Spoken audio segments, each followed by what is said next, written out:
مضمون: صحت کی اہمیت۔ صحت اصل دولت ہے۔ صحت کسی شخص کی جسمانی، ذہنی اور جذباتی حالت ہے۔ ہمیں ایسی غذا کھانی چاہیے جس میں تمام غذائی اجزاء موجود ہوں۔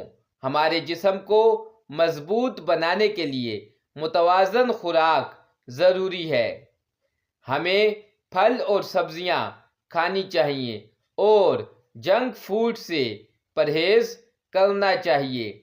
ہمیں ہر روز ورزش کرنی چاہیے۔ مضبوط صحت انسان کی دولت ہے۔ ہمیں اچھی صحت کو برقرار رکھنے کے بارے میں آگاہ ہونا چاہیے۔ ہمیں صاف پانی پینا چاہیے۔